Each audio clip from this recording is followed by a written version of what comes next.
Et bonjour à tous et bienvenue dans ce nouvel épisode de Bye Bye Patron, le podcast de l'immobilier, de la liberté et des gros billets. J'espère que vous avez passé une bonne rentrée, que vos enfants sont sagement allés à l'école et que vous pouvez à présent à nouveau vous concentrer sur comment faire des gros billets. Et voilà, je suis ravi d'accueillir Jérémy. Je sais, je dis toujours les invités que j'ai reçus, j'étais super heureux de les accueillir. Et ben en fait, c'est juste parce que c'est vrai. Voilà, je les sélectionne.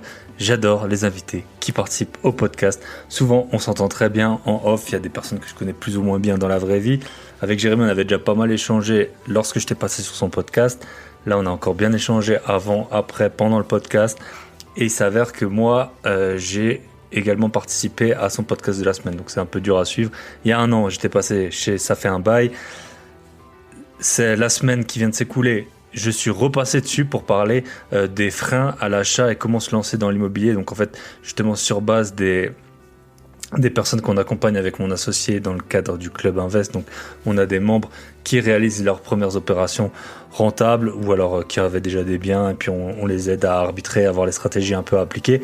Donc grâce à l'expérience que j'ai pu acquérir moi-même lors des achats de mes premiers biens et les retours qu'on a eu des membres, ça m'a permis d'avoir une bonne idée des freins qu'il peut y avoir à l'achat, les questions à se poser, les vrais risques, les faux risques. Par exemple, pour moi, un vrai risque, c'est d'acheter dans une zone qui craint, alors qu'un faux risque, c'est les impayés parce qu'on peut se couvrir. Donc voilà, j'ai détaillé tout ça avec Jérémy sur son podcast de la semaine, donc vous pouvez l'écouter si vous voulez. Donc sur Ça fait un bail, je raconte pas ma vie, on parle vraiment de ça, de comment se lancer. Et donc... forcément, je lui ai renvoyé l'ascenseur et c'était avec un grand plaisir. Et Jérémy, il va aborder dans ce podcast deux thèmes que je connais assez mal, donc c'est pour ça que j'étais content. Et puis bien sûr, quand je décide des sujets à traiter avec les invités, j'essaie d'avoir des nouveautés. Donc il y a deux sujets que je connais assez mal, donc c'est les colocations, surtout les grosses colocations de plus que 4 ou 5 personnes. Moi j'ai eu une seule colocation pour l'instant sur mon parc et en plus c'était un peu un hasard, c'était juste un T3 qui finalement a été pris par deux amis, donc je connais assez mal le sujet de la colocation. Grâce à Jérémy, je le connais déjà bien mieux. Donc vous allez voir, il va vous détailler comment est-ce qu'il a trouvé les biens, quels travaux il a fait. C'est vraiment un monde à part la colocation, c'est pas acheter un appartement comme ça un peu au hasard et après se dire oui je vais faire une colocation dedans. Il faut vraiment avoir le projet dès l'achat. Et le deuxième sujet qu'on va aborder avec Jérémy, c'est tout ce qui concerne le Grand Paris. Moi, vous l'entendez à mon accent, je réside pas en Île-de-France, je n'ai pas la joie de prendre les RER B, C, D. Et donc, c'était un sujet que je connaissais assez mal, même si on a 3 membres du Club Invest, si je me trompe pas, qui sont de région parisienne. Donc avec eux, on discute forcément des zones dans lesquelles investir, des stratégies à adopter en fonction des zones. La colocation, c'est une très bonne stratégie en Île-de-France. Ça l'est peut-être pas forcément dans certaines plus petites villes de province qui ont été un peu saturées par ce type d'exploitation. Mais en Île-de-France, il y a beaucoup de monde, c'est dense, il y a beaucoup d'étudiants, il y a plusieurs universités. Donc ça semble être une bonne stratégie. Et puis quand on voit les rentabilités, donc Jérémy donne tous les chiffres dans l'épisode, quand on voit les rentabilités qu'il a réussi à atteindre justement dans une zone où souvent on a l'habitude de dire qu'il n'y a pas de rentabilité en Île-de-France, on voit que c'est un bon levier pour en trouver. Donc voilà. Et en plus, Jérémy, ce que j'adore, c'est que donc lui, son podcast, lui, il est que immobilier. Moi, j'essaye de faire beaucoup d'immobilier parce que c'est ce qui m'occupe le plus, mais je fais un peu entrepreneuriat, crypto, le sport aussi, voilà. Donc Jérémy, lui, ça fait un bail, ça s'appelle un bail de location, hein. Donc j'aime bien échanger avec lui. Il a pas du tout, j'ai l'impression qu'on a très peu de communautés communes et d'auditeurs communs, donc ça fait plaisir d'avoir justement un autre point de vue sur le sujet. Donc on va voir comment il organise ses appartements destinés à la colocation, le nombre de chambres, l'électricité, la plomberie, où est-ce qu'il va chercher les biens en Île-de-France. Et puis après, on va discuter rapidement de son podcast parce qu'en fait maintenant il a aussi un business autour du podcast. Voilà, je pense que j'ai fait assez court pour une fois. J'ai eu assez peu de retours sur le podcast avec Marjorie. Les retours que j'ai eu, c'était très bon, mais j'en ai eu beaucoup moins que d'habitude. Je pense que c'est la rentrée, que vous aviez peut-être d'autres choses à faire que faire du crossfit et de l'haltérophilie. En tout cas, merci à Pouette qui m'a laissé un très beau message sur YouTube, un bon commentaire sur YouTube. Et merci aussi à Imo Locatif Invest et à l'ami Sheik qui m'ont partagé en story. Sheik avec une belle photo de lui en train de lire un de mes livres dans son jacuzzi. Voilà. Donc ça fait super plaisir de voir les endroits où est-ce que les personnes écoutent mon podcast ou les endroits où est-ce que les personnes lisent mes livres et que les livres que j'ai écrits soient bien lus parce que ça prend un temps fou. Même si mes livres ils sont courts, ils sont pas faits pour avoir le prix de la rentrée littéraire, mais juste pour vous faire gagner des gros billets. Voilà, ils sont courts, mais je sais qu'on a tous des dizaines de livres en attente qu'on veut lire sur des sujets super inspirants, écrits par des personnes super inspirantes. Voilà, mes livres, vous les commencez le lundi. Le samedi, vous pouvez aller visiter et négocier des biens. Donc, c'est ça le but. Sans plus tarder, on attaque. N'oubliez pas, vous pouvez nous rejoindre sur Telegram. Le lien est dans la description. Sur Telegram, là, je vais lancer un sujet. Ça va être sur les décos de Airbnb. Quelles sont les bonnes décos, les mauvaises décos, les idées qu'on peut réutiliser. Donc vous pouvez me rejoindre sur Telegram, le lien il est dans la description. Si vous le trouvez pas, vous m'envoyez un mail info@byebyepatron.net ou vous m'écrivez sur Instagram byebyepatron. Tous les liens toujours dans la description. Je vous souhaite une très bonne écoute et on se retrouve de l'autre côté avec Jérémy.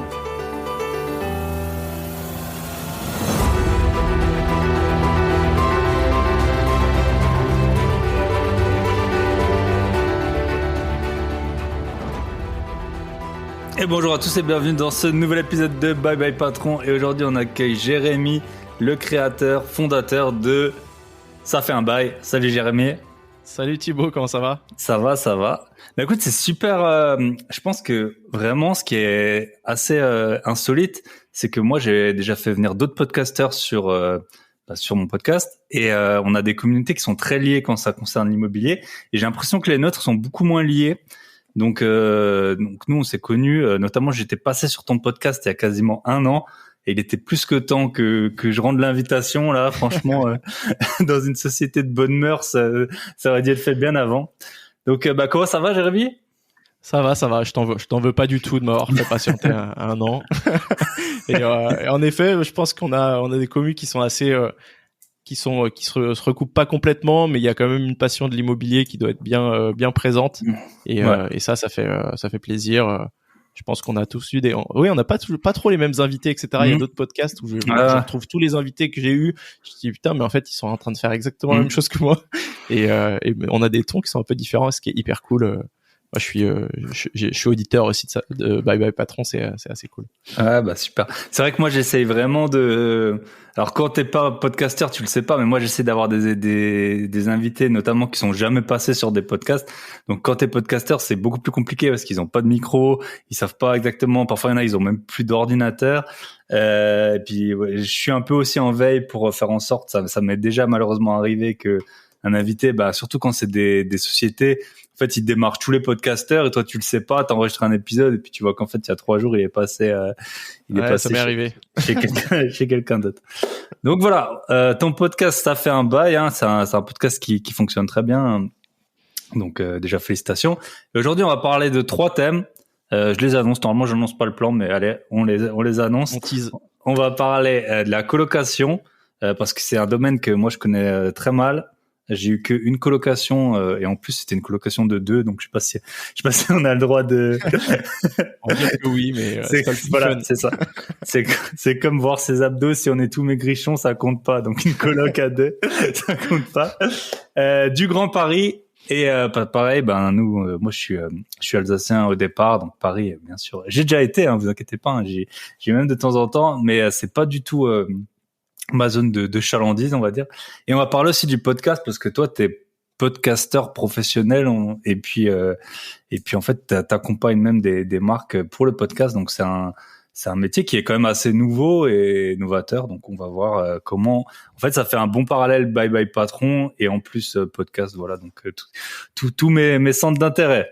Super. Et en effet, oui, c'est un métier. Quand on me demande ce que je fais et que je dis que je suis producteur de podcast. Il y a les trop vieux, ils comprennent même pas, faut leur expliquer. Et les autres, ils disent ah bon, ça existe ce métier. J'ai l'impression que si je leur avais dit je suis influenceur, c'était pareil quoi. C'est ça. Je travaille sur internet. Il y en a de plus en plus. Il y en a de plus en plus qui comprennent et qui voient à peu près ce que je fais juste avec le titre. super intéressant. Bah, tu sais que moi, c'est ma mère. Bon, alors c'était il y a peut-être 15 ans qui m'a appris ce que c'était un podcast. Et c'était à l'époque avec iTunes. Alors autant les podcasts, maintenant c'est super simple, mais à l'époque, tu devais télécharger sur iTunes, brancher ton truc, ça synchronisait ton iPod là. Franchement, c'était une galère. Donc maintenant, c'est beaucoup plus simple.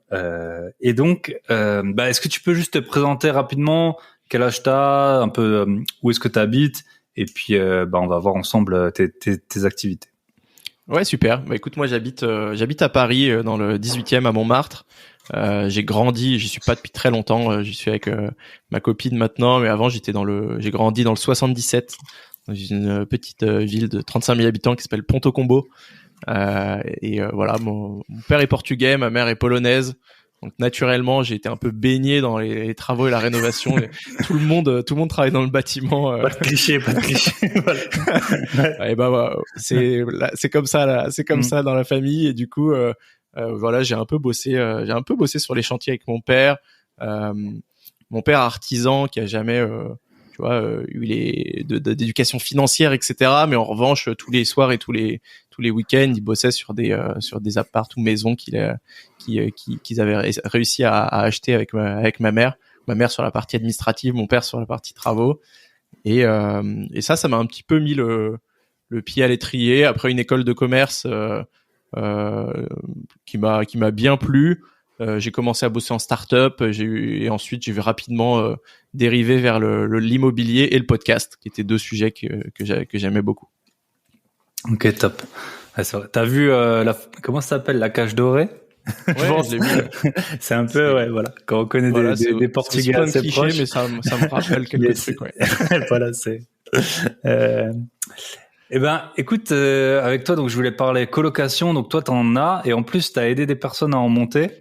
Alors, première question, c'est quoi comment est-ce qu'on cherche une colocation? Je suppose que quand tu cherches, alors en fait, moi, par exemple, quand je visite, souvent je visite plein de biens, et après je décide en fait à posteriori ce que je veux en faire. Tu vois, parfois j'achète des petits, des grands. Maintenant, j'ai arrêté les grands parce que en fait, je fais pas de coloc, et sinon c'est vite des familles avec beaucoup d'enfants et peu d'emplois. Donc ça a été un peu c'était pas vraiment une stratégie, c'était juste comme j'avais fait avec des voitures, je voulais juste acheter une bonne affaire, peu importe ce que c'était, tu vois. Je pense pour la colocation, tu cherches une coloc, donc est-ce que déjà sur les annonces t'arrives à visualiser quel type d'appartement ça va être, et si c'est possible de faire une coloc? Bah, tu vois, si je reviens un peu chronologiquement, je me permets du coup de reprendre un peu sur le parcours. Après, quand j'ai quitté mon premier CDI, je voulais faire de l'immobilier, et je me suis dit, ok, qu'est-ce que je connais bien? Moi, j'étais étudiant à peine 2 ans avant, donc je voyais le type de biens que je pouvais, qui m'aurait plu quand j'étais étudiant ou jeune travailleur. Et c'était bien d'être client, tu vois, de son propre produit pour bien comprendre le truc. Et j'avais, tu vois, tous ces trucs de co-living, il y avait les WeLive, etc., qui se développaient aux États-Unis. Je trouvais ça hyper sympa. Je me suis dit, ok, moi j'adorerais bosser dans un truc comme ça, que ça soit en montée mon perso ou bosser pour une boîte comme WeLive. Et du coup, je me suis dit, bah la première chose à faire, je vais pas lancer un co-living de 15 personnes, mais je vais faire une coloc, c'est ce qui s'en rapproche le plus. Donc, en effet, j'ai cherché tout de suite quels étaient un peu les critères. J'ai pensé que c'était les pôles universitaires, donc je me suis vraiment concentré sur des pôles universitaires proches de Paris. J'avais la chance du coup dans le 77 d'avoir un pôle autour de Champs-sur-Marne qui conciliait deux choses pour moi, c'est qu'il y avait c'était pas très loin de Paris, tu vois, t'es à 20 minutes de Paris en transport. T'as une cité universitaire avec 14 000 étudiants. Et en plus, t'as le métro qui arrive dans quelques années avec le Grand Paris. Et je me suis dit, ok, il y a quand même pas mal de choses qui font que je pense que le produit il va être là, il va être bon pour longtemps. Et là, j'ai commencé à chercher des appartes. Je me suis dit que 4 personnes c'était bien. Et aujourd'hui, je me dis encore que, tu vois, entre 3 et 6 personnes, c'est bien, mais 4, je trouve que c'est l'appartement juste quand t'arrives à faire 4 chambres. Ça te permet en fait d'avoir. Moi, je fais des colocs de 2 salles de bain le plus souvent. Comme ça, une salle de bain pour 2, c'est confortable, tu vois. Une salle de bain pour 3, ça peut commencer à devenir problématique le matin si tu as à peu près les mêmes horaires, etc. Et du coup, tu vois, 5, c'est plus vraiment aligné parce que tu vas devoir probablement faire une 3e salle de bain, ce qui est pas trop un problème parce que si tu vis vraiment le truc comme le co-living, tu peux créer un peu des petites suites que tu loues ensuite plus cher. Mais donc voilà, le premier truc, c'est en effet ce chiffre qui va se trouver autour de 4, mais après j'ai fait des colocs de 5 aussi, ça marche bien. Le schéma qui arrivait le plus souvent, c'était des apparts 3 chambres avec une cuisine séparée, et je transformais la cuisine en 4e chambre, ou un salon que qui a un double séjour que tu vas couper, et tu vas faire cette 4e chambre. Donc souvent pour de la coloc, t'essayes d'aller chercher la 4e chambre, et c'est ce qui te permet de faire ensuite de viser des bonnes rentas, quoi. Ouais, c'est super intéressant ce que tu dis parce que tu vois, par exemple, moi j'ai un appart, c'est un 3 chambres que je loue 900 €. Et en fait, je m'étais fait les calculs. Ça fait 350. J'aurais pu louer, je pense, 350 € la chambre, mais j'aurais dû mettre Internet et l'électricité pour moi, ou même 400. En fait, ça valait pas le coup, tu vois, Ouais. entre les entrées-sorties, tout gérer les locataires. Et en fait, chaque fois que j'ai analysé, c'est vrai, parce qu'en fait, des appartements de plus que 3 chambres, nativement, il y en a pas tant que ça. Et à 3 chambres, en fait, à mon avis, t'y arrives jamais enfin, la colocation peut pas vraiment surpasser une location classique de façon à justifier le surcoût. Et c'est vrai que 3 chambres, c'est vraiment la limite, je pense, pour une seule salle de bain. Mais alors 4, c'est complètement impossible. Ouais, et en effet, alors c'est vrai que c'est des biens qui sont un peu plus les appartements de plus de 80 mètres carrés qui ont cette bonne configuration, il y en a quand même pas beaucoup. En général, quand je vais en visite et que je me retrouve avec d'autres personnes qui visitent en même temps, on est en train de taper le même mur pour savoir si tu vois, je dis colocation. Ouais. Ok, d'accord. Mais en revanche, voilà, je sais pas où étaient situés tes appartements. Sur des appartements coloc autour de Paris, tu peux viser des chambres à 600 € par mois. Finalement, tu fixes le prix à peu près comme un studio au même endroit. Parce que tu as quelqu'un qui va faire le choix quand il est jeune travailleur. Et je te parlais de la cité universitaire, etc. Il s'avère qu'en fait, la plupart des chambres que j'ai louées pour moi ou pour les personnes que j'ai accompagnées, c'est plutôt des jeunes travailleurs qui rentrent dans la vie active ou qui sont en stage de fin d'études mais qui ont des revenus. Et ils ont 2 choix en fait. C'est voilà, soit je me prends un petit studio. Soit je me prends un studio pour moi, soit j'ai envie de vivre un truc un peu communautaire, de rencontrer du monde, de continuer un peu ce truc étudiant que j'avais il y a pas si longtemps. Et là, ils choisissent la coloc.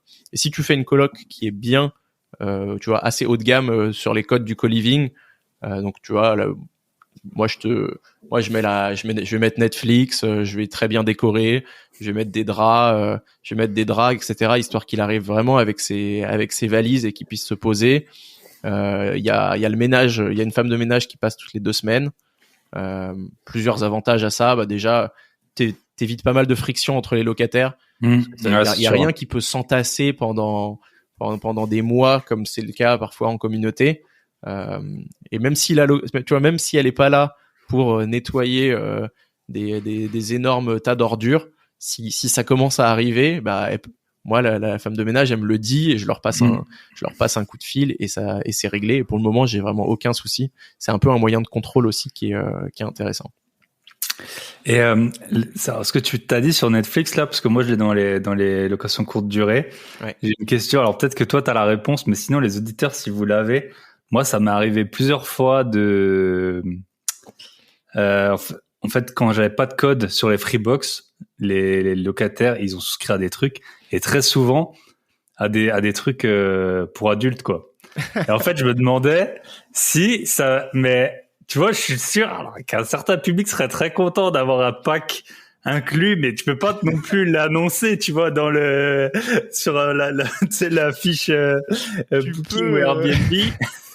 Sur du Airbnb à thème, sur du Airbnb à thème un peu love room et tout, je pense que tu peux l'afficher, quoi. Ouais, c'est ça, ouais, sur les love rooms. Donc si un de vous fait ça, dites-le moi.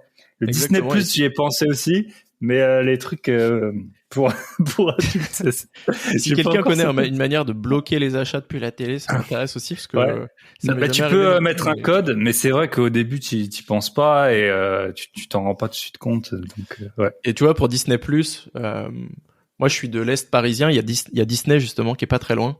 Et il y a une bonne on serait pas les premiers à le faire, hein, mais il y a beaucoup de LCD Disney justement autour de Disney avec des petites 2-3 chambres, parce que souvent tu viens avec des enfants, etc. Et ils t'ont mis une déco Disney enfant dans les chambres, ils t'ont mis Disney Plus sur un grand écran dans le salon, et ça marche plutôt bien, je crois. Je m'étais penché dessus un moment, j'ai jamais sauté le pas, mais je crois que c'est pas mal du tout. Ah, mais les LCD à thème, visiblement, ça fonctionne très bien. Ok, top. Et donc, je suppose que vu que tu fais des travaux de toute façon, tu dois viser des appartements où il y a des travaux. Tu peux pas avoir un truc qui a été récemment refait. Ouais, je pense que c'est un peu dans les inconvénients entre guillemets de. Parce que, moi, je vois beaucoup d'avantages, tu vois. Quand je me suis lancé sur la coloc, on m'a tout de suite dit, il y a toujours cet oncle qui va te dire, ouais, ils vont tout détruire, ils vont faire des grosses fêtes, tu vas avoir des problèmes avec la copropriété, etc. Et bon, a priori, c'est depuis 2019, j'ai jamais eu aucun souci de ce type. Mais dans les inconvénients de cette stratégie, il y a le ticket d'entrée qui est relativement élevé. Parce que je pense que si tu veux vraiment une bonne coloc bien optimisée, il faut un 4 chambres. Du coup, c'est un appart de 80 mètres carrés dans une zone où j'ai investi moi, t'es plutôt entre 2 et 3 000 euros du mètre. Donc tu mets quand même un beau billet. T'en as pour 200 000 euros en tout, quoi. C'est ça, 200 000 de l'appart, et avec les frais plus les travaux, tu t'approches vite des 300, quoi. Et l'appartement, il doit souvent être remodelé. Parce qu'en fait, parfois, t'as l'impression que juste casser un mur de la cuisine ou transformer la cuisine en chambre, c'est pas tant que ça, mais souvent, tu dois refaire toute l'électricité, tu dois refaire de la plomberie, etc. Et moi, il y en a qui font pas ça, mais moi, je fais vraiment le choix de prendre des apparts qui sont dans leur jus. Comme ça, j'ai l'impression de repartir sur une page blanche et de pas avoir même quand je pouvais faire une petite déviation sur la plomberie, etc. Je l'ai jamais fait. On a choisi avec mon père qui m'aide pour les travaux, du coup, de refaire de remettre tous les tuyaux à neuf pour pas avoir de problème pendant au moins 20-30 ans sur cette partie-là. Ok. Ton but, c'est de les garder, les colocs, je pense, hein. Vu l'investissement, et puis c'est aussi un peu fait sur mesure, entre guillemets, pour ça. Donc, si tu le revends, ce serait que, je pense, à des gens qui veulent exploiter en coloc, ce serait pas pour réhabiter, tout ça. Ouais, j'ai pensé plusieurs fois en effet à comment ça se passerait au moment de la revente. Et a priori, moi, je les garde parce que c'est du cash flow positif, et même avec de l'impôt qui arrive petit à petit, tu t'y retrouves bien quand même. Maintenant, en effet, t'as créé un beau projet moi, mes invests, ils sont, si tu veux, on pourra rentrer dans les chiffres après, mais ils sont entre, je crois que la première est autour de 14% et la deuxième autour de 10%. Et en fait, je me demandais si en fait ce projet-là, il pourrait pas être revendu à un investisseur aussi. Ouais, à 8% par exemple. Tu vois, à 8%, tu ferais une belle plus-value, et je pourrais revendre le projet un peu comme si tu revendais, tu vois, un produit financier, avec tout qui tourne. T'as mis un petit peu d'automatisation dans le truc. Pareil, on pourra rentrer là-dedans pour que ça te prenne le moins de temps possible sur la gestion. Et je sais pas, du coup, vraiment, je verrai, peut-être qu'un jour je la mettrai en vente à un prix un peu très élevé, voir si ça part. Et si ça part pas, je la garderai. Ouais, voilà, c'est ça. Ah non, c'est intéressant. Et puis après, en fonction t'es jamais à. Nous, on avait une LCD, on avait pas mal de problèmes avec des anciens concierges. Et de temps en temps, on le mettait en vente à un prix un peu abusé. Puis j'avais un pote, ça fait longtemps, qui cherche une RP, et du coup il nous écrivait: bonjour, je suis le pigeon qui voudrait acheter votre appartement. et puis maintenant, en fait, il s'avère que les prix qui étaient abusés il y a 3 ans, ils le sont plus tant que ça, quoi. Et on a même déjà eu des visites et tout. Maintenant, on a trouvé des bons concierges, donc on va la garder. Mais c'est toujours, on y pense, et parfois quand t'as plein d'appart, tu penses même à vendre toute ta SCI, tu vois, avec une renta. Je sais pas à quel point ça a déjà été fait, parce que t'as les dettes, faut voir si quelqu'un si la banque accepte de changer de débiteur, du coup. Mais c'est des possibilités qui existent. Ok, top. Si tu veux, ouais, on peut rentrer. Alors déjà, moi, je vais essayer de poser les questions dans l'ordre. Tu mets une annonce sur le Bon Coin, je suppose, pour trouver des colocs. Quand il y en a un qui part, c'est plutôt ça qui m'intéresse. Quand il y en a un qui part, est-ce que tu demandes aux autres colocs de faire les visites ou tu t'en occupes? Elles sont à quelle distance de chez toi? Alors, c'est intéressant comme question. La première location, elle prend beaucoup de temps parce qu'en effet, t'as personne dans la coloc et tu dois remplir 4 chambres et donc t'as beaucoup de visites à faire. Le Bon Coin marche assez mal pour les colocations. Ok. Et, ça coup, c'est intéressant que tu le dises parce que je crois que j'ai jamais fait signer un bail à partir de Le Bon Coin alors que je mets quand même l'annonce, mais souvent c'est pas les dossiers les plus intéressants. Il y a les groupes Facebook qui marchent très très bien et les plateformes particulières à la colocation, des plateformes comme Whomis, des plateformes comme la carte des colocs où en fait les gens cherchent vraiment ça. Mais je crois que c'est les groupes Facebook qui marchent le mieux. T'as beaucoup de saisonnalité quand même. C'est quand même régulièrement des gens qui démarrent des stages de fin d'études ou des étudiants. Il y en a quand même qui vont venir visiter. Et du coup, t'as une énorme demande sur août, septembre, octobre, jusqu'en janvier, février finalement. Et après, t'as une période un peu plus de mou. Quand t'es dans la période un peu molle, c'est pas rédhibitoire. En fait, t'arrives à trouver des gens, mais c'est un peu à toi d'aller les chercher. Donc, tu vas sur ces groupes, tu regardes des gens qui disent « Hello, je cherche une colocation », et c'est à celui qui va aller lui envoyer le premier message et lui faire visiter qui arrivera en fait à le signer. Et sur les autres périodes, je mets une annonce, j'ai 50 dossiers qui rentrent, et ensuite c'est un vrai choix, de la personne. Maintenant, je fais tourner un Google Doc en fait. Un Google Forms, pardon, aux potentiels colocataires avec plein de questions sur quand est-ce que tu aimerais emménager, où est-ce que tu travailles, où est-ce que tu étudies, parce que comme ça j'enlève toutes les personnes qui sont à 1h15 et qui ont et qui se disent qu'ils vont faire le trajet, mais je sais très bien que dans 3 mois ça va les saouler et ils vont changer. J'enlève ceux qui me disent oui, je suis fumeur, tu vois, je mets es-tu fumeur, et tu fumes-tu juste uniquement à l'extérieur ou tu ne fumes pas? Ceux qui me disent oui, je fume même à l'intérieur, je les vire aussi. J'aurais juste, t'aurais pu être un peu malin de pas l'écrire, mais et ça permet de trier les dossiers et d'organiser les visites. Super intéressant. Franchement, là, le podcast, rien que pour moi, là, il m'a appris déjà 2 choses. Les colocs, c'est vrai que moi, j'avais déjà, je teste toujours la demande quand j'achète un appart, entre le moment où j'ai fait l'offre et la signature finale au moins, je mets des fausses annonces, hein, voilà, on connaît. Hein. Et les colocs, j'ai eu tellement peu de retours que c'est pour ça aussi que j'en ai jamais acheté. Ça est arrivé déjà 2 fois que j'ai failli en acheter et puis en fait non. Et donc les groupes, alors je sais, il y a un site à partager, je sais pas si ça existe encore. Quand j'étais étudiant, c'était ça le nom du site là. Ouais, c'était il y a 12 ans. Il y a des groupes qui s'appellent Coloc Paris, il y a des Wanted, il y a des recherches appartements à Paris, machin, ça marche plutôt bien. Et c'est vrai qu'on parlait, je t'ai parlé du coup de la première mise en loc, et après en effet, une fois que les gens sont sur place, tu repostes et ils viennent visiter. Du coup, t'as même pas à être là parce que c'est les colocataires qui font visiter.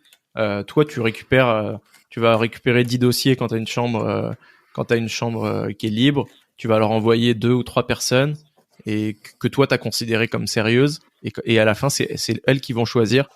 Et il y a un vrai sujet sur à quel point ils s'entendent bien dans le groupe, parce que plus ils s'entendent bien, plus ils vont rester, moins t'as de turnover, et c'est ce que tu recherches. Ah, super intéressant. Donc le choix final, tu le laisses à tes colocataires en fait. Ouais, souvent. Si j'arrive, tu vois, si jamais je suis vraiment dans une période sèche où j'ai un seul dossier, je leur dis voilà, machin va visiter, et s'ils me disent après, à moins qu'ils me disent vraiment genre non, on se voit vraiment pas vivre avec cette personne, etc. Mais sinon en général, j'arrive toujours à leur envoyer 2-3 personnes et leur laisser le choix. Ok, très intéressant. Autre question sur les salles de bain. Est-ce que tu divises les salles de bain principales en 2 pour en avoir 2, en 2 petites ou... Ouais, souvent. Ouais. C'est aussi souvent c'est ça. Plus simple. Sur mes 2 colocs, il y a aussi des espaces placards qui étaient à côté que j'arrivais à annexer à la salle de bain pour agrandir un petit peu.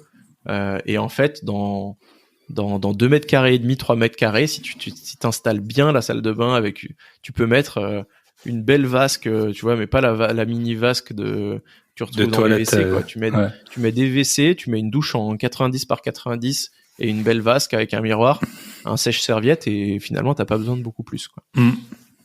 Ouais, super intéressant. Ensuite, tes femmes de ménage, comment tu les donc là, t'as 2 colocs et tu m'as dit quand on s'est contacté la première fois, après t'as encore aidé des gens, donc c'est pour ça que t'as quand même une expérience là-dedans. Comment tu recrutes tes femmes de ménage? Alors pour le coup, tout le monde le fait pas sur les personnes que j'ai. Il y en a qui ont choisi sur ma première coloc, par exemple, je l'ai pas mis en place parce que ça c'est un peu nouveau et ils se sont bien entendus sur le ménage dès le début. Honnêtement, j'ai pas l'impression d'avoir loué plus cher parce que j'ai mis une femme de ménage. C'est plus un gain c'est plus pour toi en fait. Sur l'état, sur l'état de l'appartement et peut-être que honnêtement, si ça aide un petit peu quand même à convaincre, si la personne elle a le choix entre 2 colocs, elle va aller sur celle où il y a la femme de ménage. Et je les ai trouvés par contact, par relation, des potes qui avaient une femme de ménage ou des amis de mes parents parce que c'est pas très loin de chez mes parents qui avaient une femme de ménage. Et ensuite c'est des factures auto-entrepreneurs de manière à pas passer par une agence. Qui se fait payer le double. Shiva, parce qu'eux, ils disent oui, mais c'est du type des impôts. Oui, non, mais pas pour moi, parce que. Ouais, c'est ça. Enfin, c'est quand même, ça rentre dans tes charges, mais finalement. mais c'est pas la même chose que quand c'est de tes impôts perso. Exactement. Ouais. Exactement. Et combien ça coûte, une femme de ménage pour une coloc? Ça te coûte entre 12 et 15-16 euros de l'heure. Et elles font combien d'heures? Elles font 2 heures toutes les 2 semaines. Juste les espaces communs, donc honnêtement, c'est pas très impactant. Non, c'est pas très très cher. Ok. Petite question, je vois ça souvent. C'est le chauffage. C'est des chauffages électriques, des chauffages collectifs. Souvent, je pense dans tes immeubles, c'est des collectifs au gaz, non? Que t'as. Ouais, moi j'aime bien enlever le gaz. En général, sauf s'il y a vraiment une chaudière toute neuve, machin, et que ça m'embête un petit peu de la virer. Moi, je me sens plus à l'aise avec l'électricité. Je vois, il y a toujours mon père il est plombier pour le coup. Il est artisan, mais sa spécialité c'est la plomberie. Il a déjà vu des accidents au gaz et tout, et en fait, il préfère dans la mesure du possible passer en électrique. Et aujourd'hui, un bon radiateur électrique entrée de gamme, mais quand même avec un corps chauffant, etc., qui garde la chaleur. Pas le petit grille-pain tout pourri. Pour 200 euros, t'as un très bon radiateur. Donc ça te coûte rien. T'en mets 5 dans l'appartement ou 6 et c'est rigolo. Et est-ce que tu plafonnes les consos, quelque chose, ou tu fais un suivi? Non, je suis assez open là-dessus. En fait, je gère vraiment les colocs. C'est marrant parce que c'est un auditeur qui m'a dit récemment je me suis lancé dans la coloc grâce à toi, merci pour tous les conseils. J'étais vraiment inspiré par ta méthode de bon père de famille pour gérer tes colocs. Et j'avais jamais mis de mots dessus, tu vois, mais en fait voilà, quand je les intègre au truc, je leur explique tu vois qu'il faut pas dépasser les limites sur la conso, qu'en fait l'appartement il est déjà à temps. Il y a beaucoup d'explications autour de ça, et j'ai l'impression qu'ils me le rendent bien. Tu vois, j'ai un WhatsApp avec les locataires. Dès qu'ils ont un souci, ils m'envoient un message et j'essaye d'être hyper réactif sur ce truc-là. Et pour le moment, en tout cas, j'ai vraiment eu aucun problème de gestion ou d'abus parce qu'en fait, on se connaît, on a le même âge, tu vois. Ils ont juste pas envie de me faire du tort, quoi. Ouais, bien sûr. Ouais. Intéressant. Par contre, t'enlèves le gaz, je pense que c'était c'est dans des appartements, il y a une chaudière individuelle dans l'appartement. Ouais. C'est pas des. Parce que je sais qu'il y a même des gens là avec les DPE qui réfléchissent à enlever le gaz collectif, tu vois. Alors tu payes l'entretien de la chaudière, mais tu payes plus le gaz. Tu peux, mais je l'ai fait. Je l'ai fait sur une des deux, même avec du collectif. Je me suis arrangé ensuite avec la copro pour qu'ils m'enlèvent l'entretien de la chaudière. Ça a été une petite bataille, mais ils ont fini par accepter.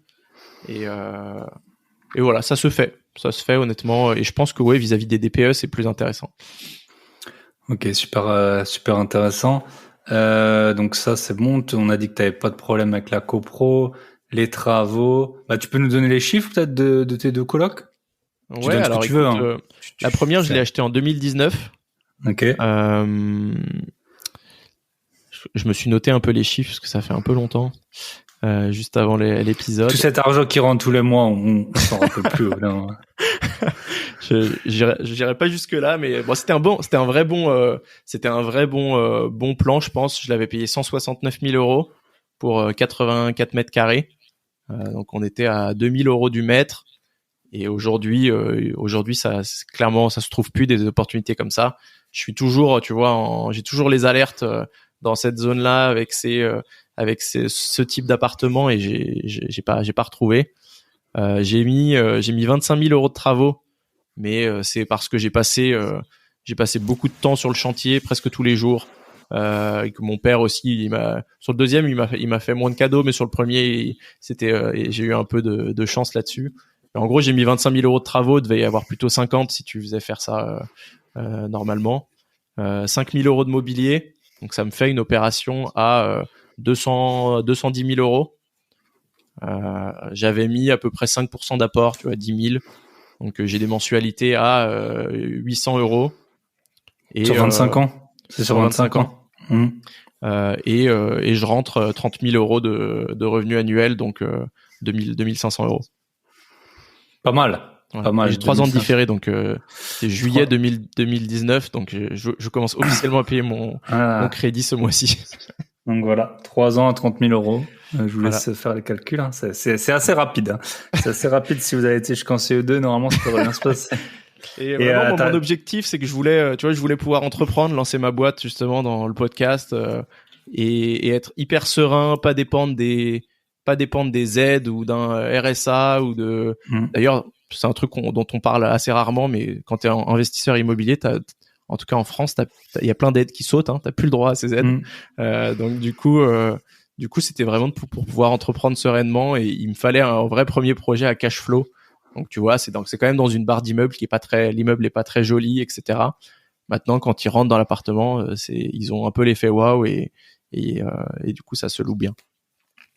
Et dans la vie, quand t'as 90 000 ou je sais pas combien t'as pu garder, même 50 000 euros de côté, tu dors vachement mieux. Hein. Franchement, pour les gens qui ont pas cet argent de côté, croyez-moi, en fait t'as très peu de choses qui peuvent t'arriver. Hein. Surtout en France, où t'as un système social qui est quand même assez bon.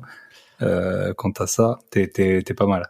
Bah, j'avais eu une opportunité avec quasiment le même appart dans le même immeuble, tu vois. Et je crois que c'était un peu trop tôt, juste avant que j'ai fait le premier, donc j'avais pas saisi l'opportunité. Je regrette aujourd'hui.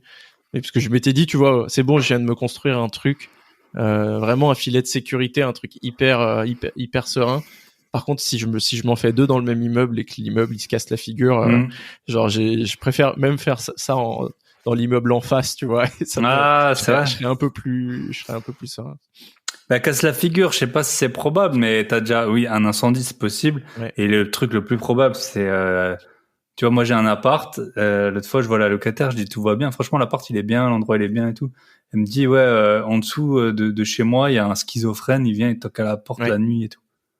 Putain, t'en as comme ça dans l'immeuble où j'ai déjà entendu des familles de sans-papiers et tout qui sont je sais pas combien. Des dealers qui s'installent en bas de l'immeuble. Ouais, c'est ça. Mais c'est vrai que parfois, 3 ans après, moi franchement, j'avais acheté, on va dire ma meilleure opération où j'ai fait plus de 100 000 balles de plus-value sans travaux en 2 ans. Et ben, je pouvais faire la même au même moment. Et je l'ai pas fait parce que c'était trop d'argent. C'était à l'époque, c'était peut-être 250 000 euros l'appart, quoi. C'était trop d'argent. Tu vois, en avoir 2, ça aurait fait 500. J'en avais déjà d'autres sous le coude. C'est clair. Mais bon. Et l'appartement, après, l'appartement aujourd'hui, parce que l'agent immobilier qui me l'a vendu, je travaille beaucoup avec lui encore aujourd'hui et tout. Aujourd'hui, l'appartement, il se revend 260 000 euros. Je l'ai acheté 169 en 2019. En plus du cash flow. Moi, j'ai toujours voulu, tu vois, avoir une stratégie qui soit entre le patrimonial et le cash flow. J'étais pas prêt à faire, tu vois, de la toute petite ville, du Airbnb dans une toute petite ville où tu sais pas exactement ce qui se passe. là, a priori, Paris va pas partir avec ses petites pattes dans les prochaines années. Ils vont pas remettre la capitale dans une autre ville. Et en fait, la plupart de mes locataires, c'est des jeunes travailleurs parisiens en fait. Okay. Ils sont même pas dans la cité universitaire. Je crois que sur mes 8 chambres, j'ai une personne qui vient qui bosse à la cité universitaire à côté. Ouais. Et les autres, ils bossent à Paris, plutôt côté est, justement. Et du coup, ils sont au boulot en une demi-heure et ils sont bien. Ouais. Top. Moi, c'est ça, j'ai un appart juste à côté d'un hôpital. Je pensais que j'allais avoir plein d'infirmières. Puis en fait, j'ai jamais eu une seule candidate infirmière. Non. Ça rassure quand tu lances le truc. dans le truc. Donc, et c'est vrai que souvent les hôpitaux, tu sais, on en parle. Ouais, là, je vais investir là. Ils sont en train de construire un hôpital et tout. Ouais, mais en fait, je sais pas. C'est pas forcément ce genre de. Ça arrive souvent que ton locataire, en fait, c'est pas du tout celui auquel tu t'attends. Ouais, c'est clair. Super intéressant. Et donc l'autre coloc. Alors l'autre coloc, c'est. Et juste dernière question, vu que c'est un gros immeuble, t'as combien de charges par an? J'ai que je te dise pas de bêtises, j'ai une grosse taxe foncière à 1 300 € et j'ai à peu près j'ai 2 000 € et quelques de charges par an. C'est une très grosse copropriété, je pense qu'il y a plus de 200 appartements. Pareil, ça, tu vois, j'avais un peu peur aussi, mais au final, quand il y a tellement d'appartements, j'ai l'impression que ça divise un peu le risque aussi, qu'il y a une grosse galère. Moi, j'en ai pas mal dans des grosses copros, enfin plus que 10. Et au moins, j'ai pas allé aux AG, j'ai pas allé, voilà, les trucs, ça tourne et voilà, quand tu commences, quand t'as un ou deux lots, ça va, mais quand t'en as 5, 10, 15, si tu dois aller à toutes les AG, parfois il y en a 2 ou 3 par an, laisse tomber. Ouais. Donc, Exactement. Et sur du coup, le deuxième, c'est quasiment le même appart, en fait, sauf que c'est une plus petite copro, justement, c'est un rez-de-chaussée, j'ai acheté un cabinet dentaire, que j'ai transformé en appartement de 90 mètres carrés. Avec une terrasse de 30 mètres carrés. J'avais moins besoin de cash flow. Donc, je me suis dit, OK, on va aller sur un truc un peu plus patrimonial. Tu vois, là, le jardin, avoir un joli 4 chambres avec une terrasse. Pour le coup, tu peux vraiment plaire demain, dans 5 ans, si tu dois revendre à une famille, il y a aucun problème. Il y a même ma grand-mère, tu vois, qui cherchait un nouvel appartement. Elle m'a dit, mais en fait, je cherche une maison plein pied, mais je pourrais être dans un appart au rez-de-chaussée comme ça, parce que c'est tellement quali ce que tu mets dedans, tu vois, ça plaît. Et je l'ai payé 226 000 €. J'ai fait 35 000 € de travaux. Le mobilier, c'est à peu près 6 000 €, donc c'est une opération à 283 000 €. Où là, ça a été l'enfer pour financer, par contre, parce que j'étais entrepreneur avec un bilan, c'était très compliqué, donc j'ai dû mettre de l'apport. Je l'ai acheté en SCI avec mon père, du coup, en SCI à l'IS. On a mis 45 000 € d'apport. Donc c'est à ça qu'a servi aussi, tu vois, le premier appartement. Le premier différé. Mais c'est intéressant, tu vois, t'as qu'un bilan, voilà, en fait, chacun fait un peu comme, si on regarde tous les investisseurs, tôt ou tard, quelqu'un va se servir d'un truc que les autres n'ont pas. Tu vois, toi, ton père, il a pu t'aider pour les travaux. Il y en a qui ont hérité de l'argent. Il y en a qui ont fait un achat-revente dans une ville qui a vachement pris. Il y en a qui viennent de villes qui à la base sont pas chères. Il y en a qui, tu vois, qui connaissent des gens. T'as personne. On a un peu trop tendance, je sais pas, à peut-être chercher, voilà, comme un template, tu vois, à refaire ton Google Form là Mais en fait, tout le monde a ses spécificités. C'est comme ça. T'en as qui ont des bons emplois, t'en as qui, voilà, si tu pars à l'étranger, t'as des meilleurs revenus, mais après c'est plus dur d'emprunter. Tout le monde en fait a une petite spécificité. Et toi, t'as eu ce gros différé là qui t'a beaucoup aidé en fait. Hein. Ouais, et tu vois, il y a, on en parlait. J'ai fait un épisode avec Nicolas Decodin de Avenue des Investisseurs. Je le suis sur le podcast. Okay. C'est mon podcast. C'est le deuxième plus écouté, tiens. Et franchement, j'ai adoré l'épisode. Il a aussi été très bien écouté. Et on s'est questionné sur quelle est la bonne stratégie pour quelle personne. Tu vois, quelle est la stratégie qui te convient le mieux, et du coup, quelles sont toutes les questions que tu dois te poser quand tu te lances, soit sur ton premier, soit sur ton prochain projet. Et il y avait une de ces questions que je trouvais primordiale, c'est quoi mes unfair advantage?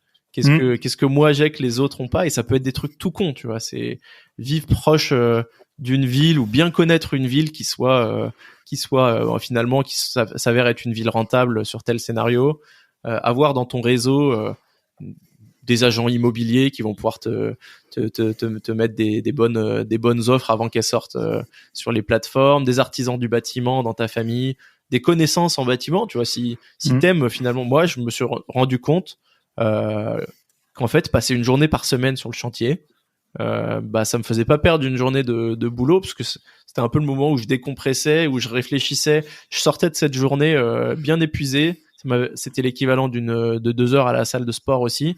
Et en plus, j'avais eu plein d'idées pour mon business de podcast, tu vois, et ça me remotivait, tu vois. Et ça, c'est des unfair advantage qu'il faut mettre en avant. Il y en a un autre. Là, aujourd'hui, on parle beaucoup sur mes podcasts de comment avec les nouvelles normes bancaires, on arrive à se faire financer. Et un truc, c'est t'as un très bon ami ou un membre de ta famille qui a de la capacité d'emprunt ou du cash. Et ça, c'est un unfair advantage, parce que si vous êtes suffisamment bon ami et qui croit en tes capacités d'entrepreneur ou d'investisseur immo, en fait, du coup, t'as plus de limite pour investir, quoi. Ouais, c'est super intéressant de se poser cette question. On se la pose souvent quand on investit, notamment dans les startups. Quel est le unfair advantage d'une boîte, ou quel nom, ou tu vois, alors Booking.com par exemple, c'est plus une startup, mais bon, il s'appelle Booking.com. Tout le monde cherche des hôtels sur Booking. Demain, c'est pas, t'as Airbnb qui est venu avec un business un peu comparable, mais enfin, tu vois bien comme ils ont pris tout le marché, et ça, c'est un méga unfair advantage. Et en fait, c'est vrai que dans la vie, t'as des gens, c'est comme ça, tu connais et tout. Tu vois, si je prends un exemple très simple, soit tu viens d'un milieu modeste, tôt ou tard, tu vas connaître, enfin, dans ton milieu, quelqu'un dans le bâtiment, parce que t'as plein de gens de milieu modeste qui bossent dans le bâtiment. Soit tu viens d'un milieu aisé et tu connais des gens qui ont de l'argent. En gros, donc déjà, t'as quasiment obligatoire d'avoir un fair advantage d'un côté ou de l'autre, quoi. C'est ça. Et ouais, pour du coup finir sur les chiffres de cette coloc, je loue un petit peu plus cher. J'ai 3300 euros 31 300 euros à l'année. Là, t'as 5 chambres, là. Là, j'ai 4 chambres. 4 chambres. J'ai 4 chambres, mais c'est un peu plus, c'est un petit peu plus, tu vois, j'ai une chambre qui fait 15 mètres carrés, par exemple, que je loue plus cher, où j'ai mis une balancelle, tu vois, j'ai fait une vraie chambre de fille avec guirlande électrique, machin, enfin, j'ai aussi ma copine qui m'a beaucoup aidé sur la déco, et c'est la grosse différence avec le premier appartement où j'ai fait de mon mieux, mais c'est pas aussi sympa. Et j'ai mis une télé dans chaque chambre, par exemple, télé que j'ai mis au niveau du bureau pour que ça puisse servir aussi de deuxième écran pour le télétravail. Super intéressant. Et ça a beaucoup plu. Et franchement, pareil, une télé, ça coûte 200 euros. C'est pas le truc qui va, même si tu dois la changer tous les 5 ans, c'est pas le truc qui va baisser fondamentalement ton cash flow. Là, du coup, sur celui-ci, je suis à 1000 euros de cash flow mensuel. À peu près comme le premier finalement, sauf que là quand je dois les sortir, il y a la flat tax et les 15% d'IS, parce que c'est une SCI à l'IS. Voilà, mais t'es pas obligé de les sortir. Exactement. Sinon, tu réinvestis sur la même SCI ou via une holding.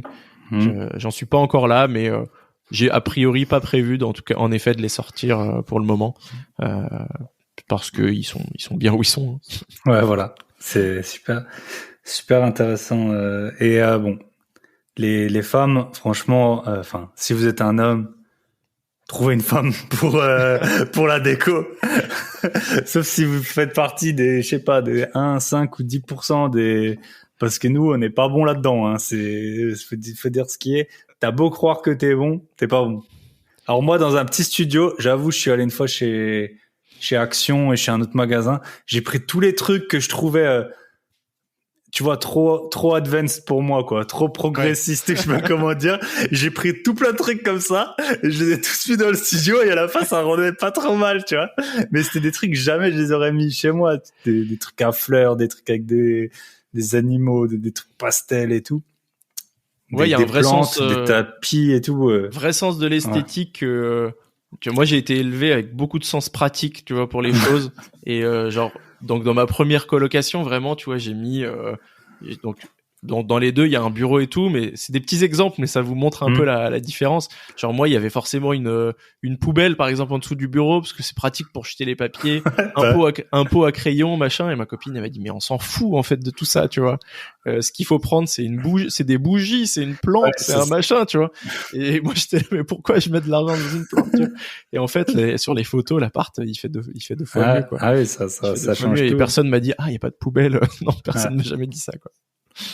Ouais, exact. C'est vrai que moi, j'ai toujours des poubelles, celles de chez Ikea, là, en plastoc. Elle m'a dit, mais c'est moche. Et on voit la grise, là, comme ça. Un peu carré. Mais je crois que je crois que 96% des bougies, elles sont achetées par des femmes, et je pense que les 4%, c'est soit des investisseurs IMO, soit c'est pour du Airbnb pour les un peu bizarre. Voilà. Et les coussins, par exemple, les coussins, jamais de la vie, j'aurais pensé à acheter des coussins, mais voilà. Donc, soit formez-vous à la déco, soit trouver une femme, et puis c'est très bien, je pense, de faire des petits trucs, enfin, souvent, voilà, quand on est en couple, sa copine, elle aime bien aider pour la déco. Donc, voilà. Et si vous êtes une femme, rien ne vous empêche de faire venir un homme et de dire peut-être, là, il faudrait quand même peut-être mettre une poubelle dans l'appart. Ça peut servir. Voilà, on voit des trucs.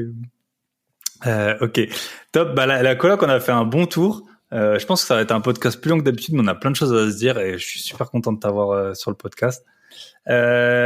Deuxième point que je voulais voir avec toi, c'était le Grand Paris. Tu veux nous dire dans quel département ils sont, tes colocs? Ouais, c'est dans le 77. 77. C'est dans le 77, mais c'est limite 94. Donc, je le disais tout à l'heure, c'est proche d'une cité universitaire qui est la cité Descartes de Champs-sur-Marne. Et je me suis rendu compte un peu après. Vraiment, j'avais pris le truc de manière un peu analytique en me disant, ok, je veux du cash flow, mais je veux aussi quelque chose de patrimonial qui puisse prendre de la valeur.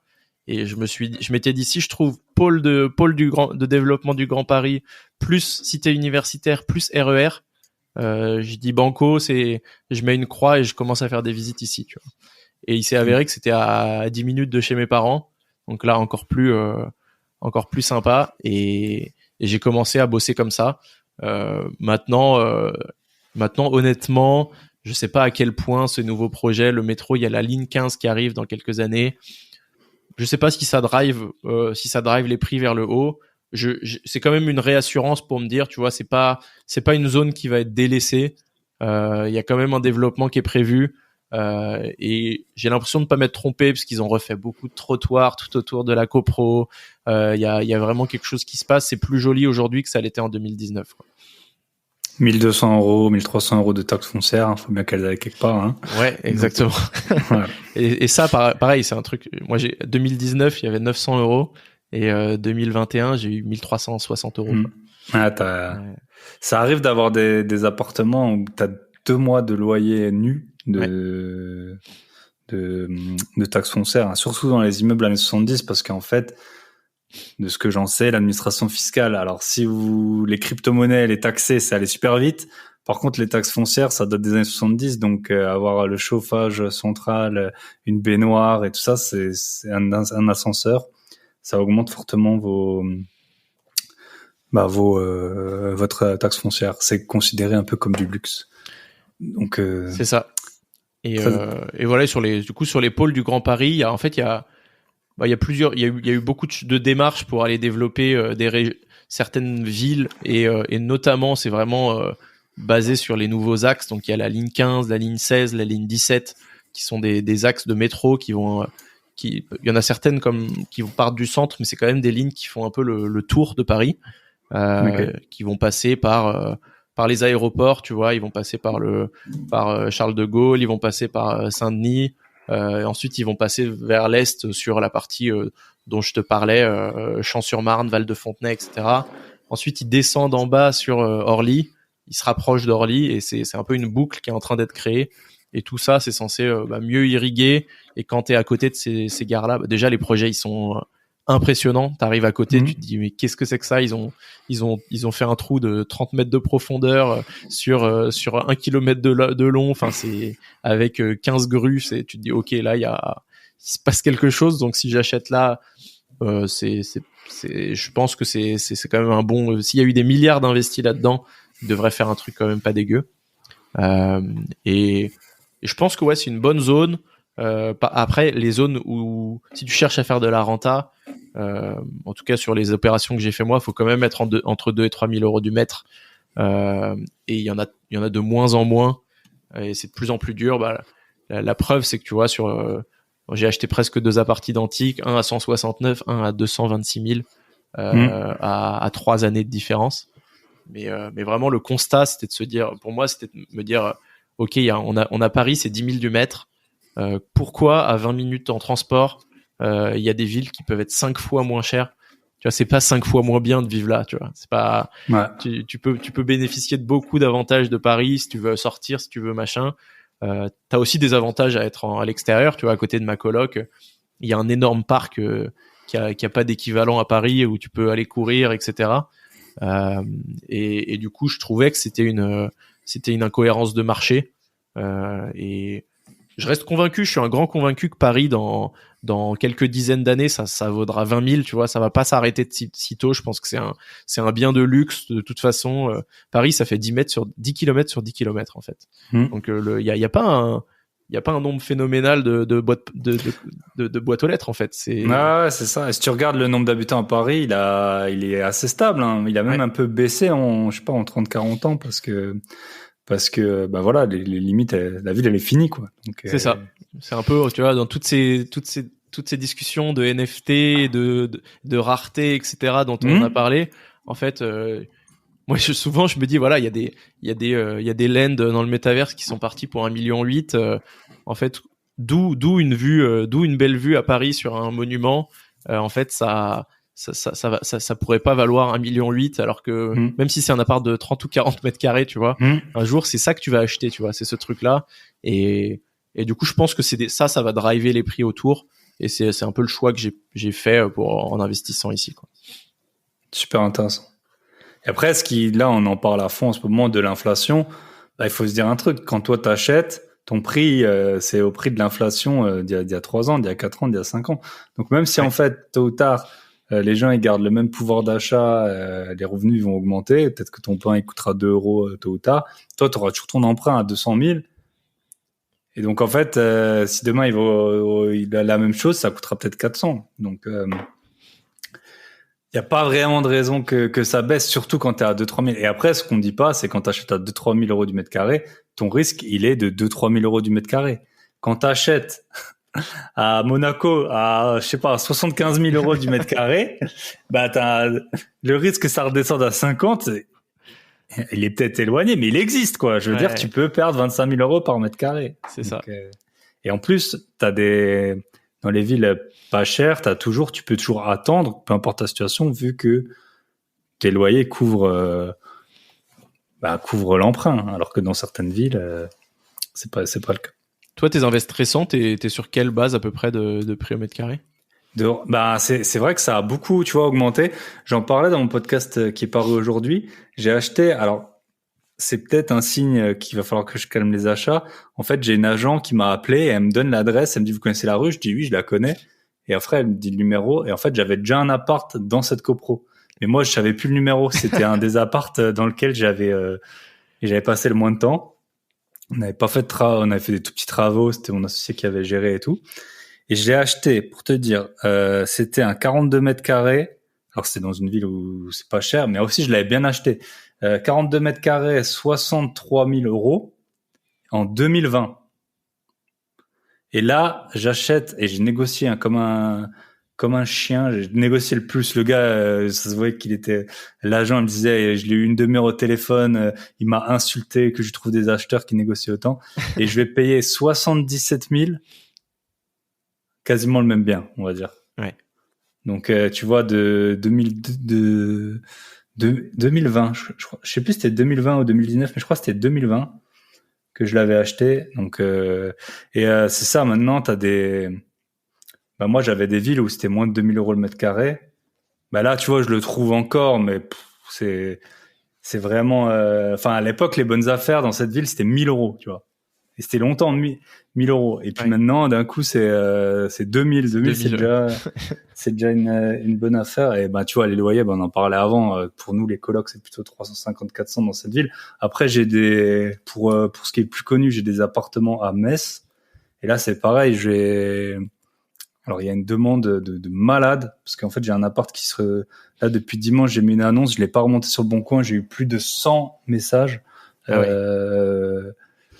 Et là, les prix, clairement, parce qu'en fait, aujourd'hui, j'ai regardé un appart que j'avais payé, mais je l'avais aussi acheté 63 000 en 2019. Il y en a aucun à moins de 120 000 euros qui a des caractéristiques identiques, quoi.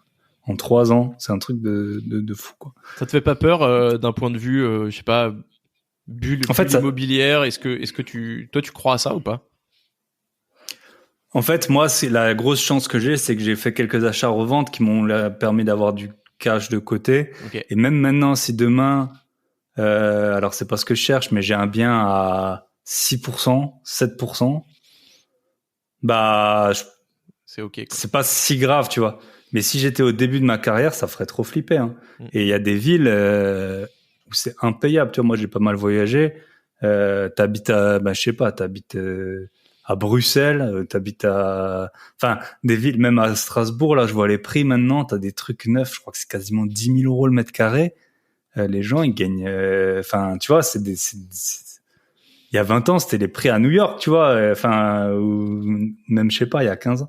Ça me fait vachement flipper. En fait, ce qui me fait peur, c'est qu'il va y avoir plein de gens qui ont eu la mauvaise idée de naître trop tard, tu vois. Et ils peuvent rien y faire. Je veux dire, tu vas faire une école tu vas faire Polytechnique. Combien ça gagne en sortant de Polytechnique? Tu vas gagner, je sais pas, 4 000, 5 000, 6 000, 8 000, 10 000 euros bruts. Tu peux plus acheter un appart normal à Paris. Même avec 10 000 euros bruts. Et après, qui va te payer plus que 10 000 balles brutes? T'en as combien, les gens? Donc, c'est ça c'est vrai que c'est très, moi, je trouve ça effrayant. Et en fait, j'ai lu un article l'autre jour qu'on m'a envoyé sur la Corée, et qui expliquait qu'en Corée, il y a de moins en moins d'entrepreneuriat parce que les prix de l'immobilier sont tellement chers que les gens, ils osent plus quitter pour se lancer. Tu vois, les boîtes, genre, je sais plus comment ça s'appelle, mais Samsung et tout, les gros conglomérats, ils payent bien. Et en fait, les gens, ils osent même plus quitter ça parce qu'en fait, sinon, ils peuvent plus se loger. Et c'est vrai que j'ai peur d'un monde comme ça. Et t'as déjà l'impression que déjà, demain, t'es entrepreneur, tu gagnes 10 000 euros par mois. Moi, t'es dans mes 100 annonces que j'ai aujourd'hui pour mon appart à Metz. Je te prends pas, tu vois. Ouais. J'en ai 100 en CDI avec des garanties ou des garanties visales. L'entrepreneur à 10 000 euros par mois, je le prends pas. Donc en fait, c'est peut-être idiot, mais c'est un monde où t'as l'impression que si t'as pas fait de l'argent, si t'as 20 ans que t'as pas fait de l'argent dans la crypto, t'arriveras jamais à acheter un appartement. C'est quasiment ça, quoi. C'est un peu ce que je me dis, c'est que tu vois, il y aura d'autres opportunités qui s'ouvriront, des trucs qu'on n'a même pas idée aujourd'hui et qui permettront peut-être de le faire. Mais en effet, ça va énormément discriminer l'endroit où tu vas pouvoir vivre, quoi. Et il va falloir pouvoir créer des villes aujourd'hui de taille un peu secondaire qui soient tout aussi stylées. Et je pense que la vision, t'as donné la vision un peu pessimiste, la vision un peu optimiste, c'est de se dire, vas-y, il y aura un peu de décentralisation et il y aura plein de villes, et c'est déjà le cas, tu vois, t'as des villes, t'as plein de Parisiens qui sont partis à Bordeaux, à Lyon, à Nantes, et aujourd'hui, tu as des vraies activités culturelles, des vrais trucs sympas dans ces villes-là. Et j'espère honnêtement que ça sera plutôt ce scénario-là. Ouais, c'est ça qui va se passer. Moi, j'ai de la famille anglaise et qui est venue vers Royan, Saintes et tout. Il y en a plein qui ont... En fait, c'était déjà arrivé, genre il y a 20 ans. C'est ma grande-tante, je sais pas, elle a 80 ans. Donc eux, il y a 20 ans, ils ont déjà fait ce qui est un peu en train de se passer avec... Ou alors, peut-être qu'on va partir dans d'autres pays. Je veux dire, c'est pas non plus une hérésie à l'heure où maintenant presque tous les jeunes ils parlent anglais. Tu peux bosser de n'importe, même les Français, tu vois. Tu peux bosser de n'importe où. On a en droit de se poser la question de est-ce que c'est pas ça la suite, quoi. C'est vrai. Bon, il y a toutes ces nouvelles tendances de télétravail. J'ai des potes qui partent, qui se font des Airbnb, ils changent tous les mois, ils visitent plein de pays, ils sont freelance et ça se passe. Ou même ils bossent pour leur boîte mais en full télétravail. Après il y a les vies un peu familiales, tu vois, forcément, où c'est toujours plus difficile, mais c'est pas impossible, hein. Mon meilleur pote il vient de partir à Amsterdam avec ses 2 petits garçons et sa femme, pas trop de soucis. Mais c'était même pas vraiment une mutation de sa boîte. C'est lui qui a demandé parce qu'il avait envie de bouger. Et voilà. Et sur les colocs d'ailleurs, je refais une dernière petite parenthèse parce que je pense que c'est intéressant. Mais en fait, la première raison pour laquelle quelqu'un va quitter ta coloc, c'est qu'en fait, il va se mettre en couple. Ouais. Ça, j'ai fait un post. Prenez des moches, c'est super important. Des colocs moches. Putain, j'en avais trouvé un, il avait les dents pourries. Donc là, il m'a pas envoyé ses documents. Je me suis dit, lui, il est tranquille. Je pense qu'il reste plus longtemps. J'avais un super locataire, mais c'est vrai, je l'ai vu, il avait des bandes muscu et tout. Si tu vois qu'il fait de la muscu, voilà. Non. Pas le prendre. Tu prends le geek, là, vraiment le mec boutonneux. Non, c'est un vrai sujet, tu vois, cette mise en couple. Moi, j'ai eu François Roth de Colonize. Colonize, ils ont levé 1 milliard pour faire des colocations. Ça, c'est aussi un peu rassurant sur la tendance. Ouais, j'ai vu, même à la frontière suisse, là, à Huningue, c'est une toute petite ville, c'est une petite ville. Ils font 300 chambres. J'ai vu, je pense que ça doit être une ville je vais pas dire de bêtises, mais moins de 10 000 habitants. Ils font 300 chambres de coloc. C'est ça. Et donc, lui, il avait des stats bien précises. Donc, il me disait, première raison, c'est mise en couple et durée moyenne, c'est à peu près 1 an et demi sur le public qui touchait, quoi. Voilà. Et tu vois, c'est intéressant ce que tu dis. Parce que moi, j'ai des apparts que j'ai refait entièrement et il y a des apparts que j'ai pas refait.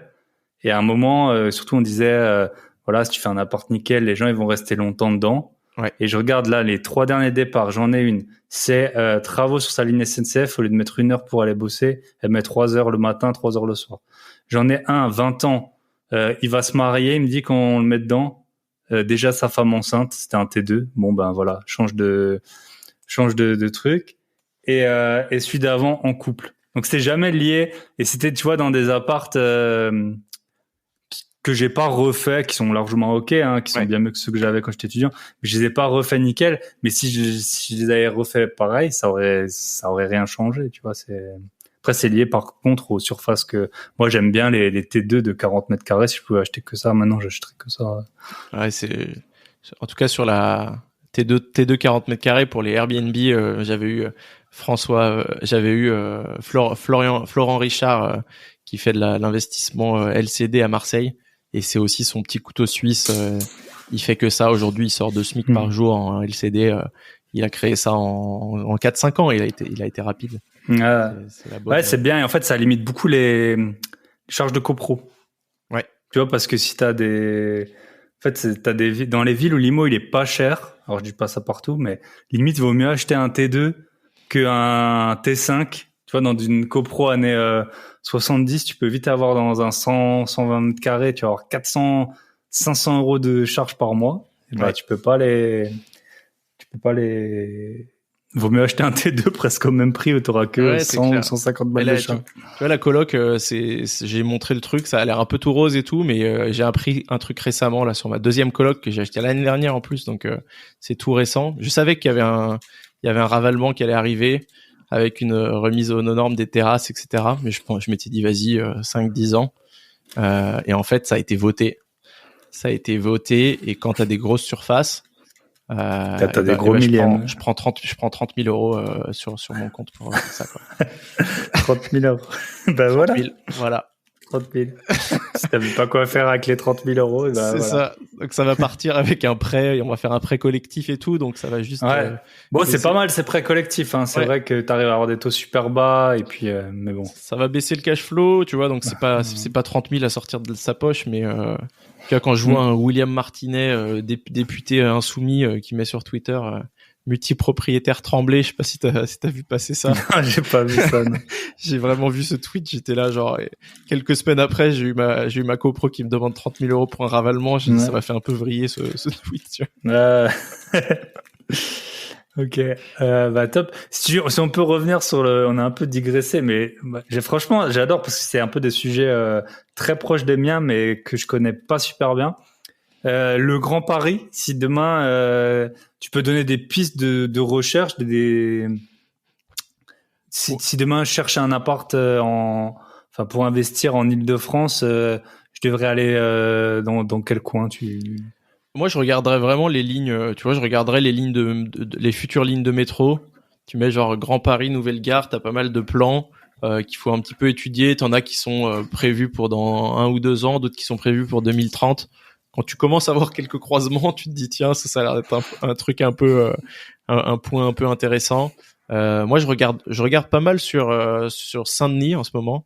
Donc Saint-Denis, il y a pas mal de restructuration pour les JO. Tu vois, ils préparent vraiment des trucs sympas. J'ai mon meilleur pote qui a acheté là-bas aussi, qui fait une super plus-value aujourd'hui s'il revend, alors qu'il a acheté il y a 3-4 ans.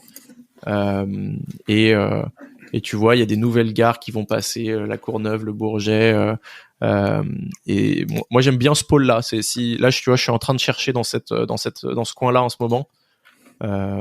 Maintenant, voilà, autour des nouvelles gares, autour des aéroports, je trouve ça intéressant et assez malléable, tu vois.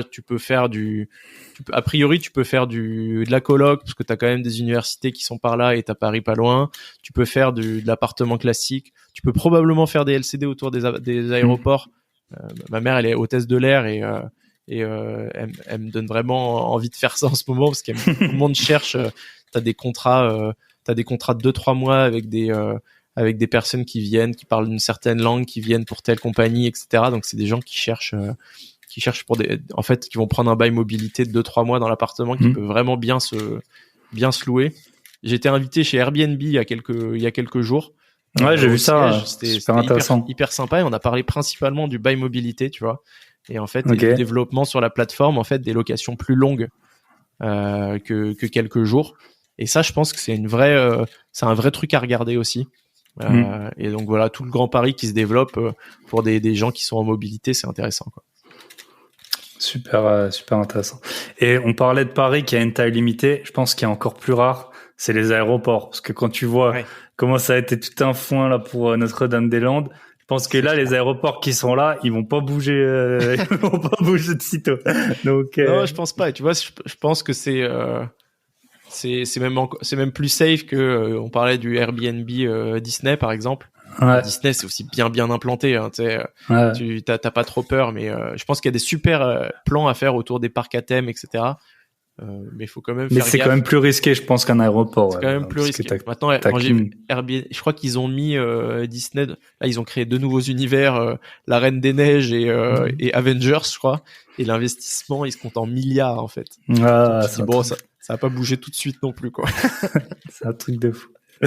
Ouais. Puis ils sont là depuis moi quand j'étais tout petit. Toi, t'es un peu plus jeune que moi. T'avais les pubs sur les cassettes quand le parc il s'est créé. Je pense que c'était vers 90-12. Donc voilà, ils sont là depuis quand même 30 ans maintenant.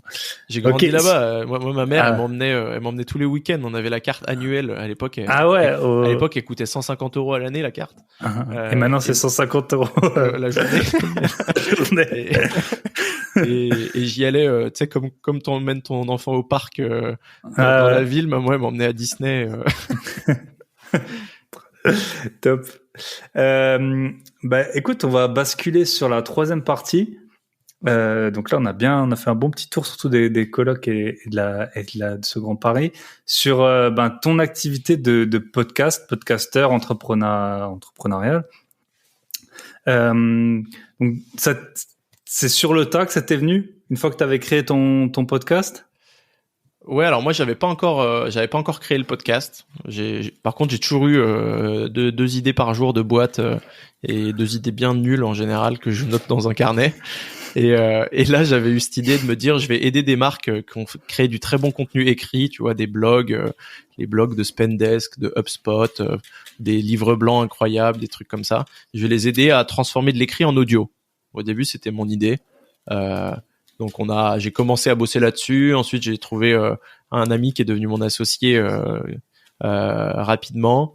Et on a un peu vendu de ça.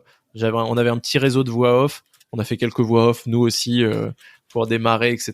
Et on aidait en fait à lancer des podcasts, mais avec du contenu que tu avais déjà créé. On n'a pas réussi à craquer le truc.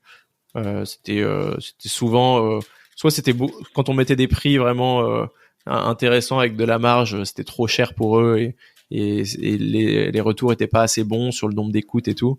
Et ensuite on a essayé de faire des articles vraiment pas chers. On bossait avec des étudiants d'école qui faisaient des voix, tu vois. On bossait pour un cabinet d'avocats. On allait chercher un étudiant avocat qui allait lire les trucs et on transformait des articles. Mais après t'avais 20 personnes qui écoutaient le truc, donc le ROI, il était pas fou, quoi. Et par contre, petit à petit, il y a beaucoup de marques, même des très beaux noms, qui nous ont demandé par contre, on aimerait bien lancer un podcast d'interviews, comme Mathieu Stéphanie avec Génération Do It Yourself. Si vous connaissez pas, c'est un bon podcast d'entrepreneuriat, et lui, il a une agence digitale, en fait, et aujourd'hui, ça doit être 80%, j'ai pas les chiffres exacts, mais de son apport de lead et de nouveaux clients, ça vient du podcast, quoi. Ouais, bien sûr. Et du coup, aujourd'hui, on aide des marques à lancer leur podcast. Donc, on installe un petit studio de podcast chez eux. On leur donne toute une formation et tout un coaching pour bien se positionner. Et ensuite, on récupère les épisodes et on fait, avec un épisode, on arrive à créer une dizaine de contenus avec le transcript écrit. Tu vas faire un article, un article de blog, tu vas faire une newsletter, tu vas faire un post LinkedIn, et avec 1 minute et demie de l'épisode, tu vas faire un réel sur Instagram, tu vas faire un TikTok, etc. Et donc c'est un peu de la création de contenu automatisée grâce au podcast. Top. Tu mets une caméra aussi, du coup? Ouais, alors soit on met une petite caméra, soit on leur demande de filmer sur une partie, on leur met un petit trépied où ils peuvent poser leur téléphone et on leur demande de nous envoyer le fichier. Et ceux qui le font pas, en fait, on récupère une photo de l'invité, on met des gros sous-titres assez catchy, dynamiques, et on arrive quand même, tu vois, à faire des réels à plusieurs milliers de vues avec juste du sous-titre dynamique, quoi. Super intéressant. Et c'est toi qui fais ça ou t'as une équipe? Ouais, j'ai une équipe, on est 6 aujourd'hui. Petite équipe, on est lancé depuis 2 ans. Et comme je te le disais avant l'enregistrement, ça fait un bail, c'était vraiment mon labo. J'ai lancé ça fait un bail pour tester le maximum de choses sur la diffusion, sur l'hébergement, sur la promotion. Et c'est ce qui m'a permis. Maintenant, on fait à peu près 30 000 écoutes par mois sur ça fait un bail. Mon associé, il a un podcast qui s'appelle The Big Shift sur la transition écologique, qui marche bien aussi. On a à peu près la même trend, mais il est plus récent. Donc, il est plus sur 10 000 écoutes par mois. Mais pareil, super communauté, hyper engagée. Et ça nous permet de prouver aux clients que c'est possible. On a lancé une bonne vingtaine ou trentaine de podcasts, et il y en a assez pour des clients, il y en a assez peu qui ont marché, parce que le client, il a toujours l'impression de savoir comment faire, de vouloir faire ça.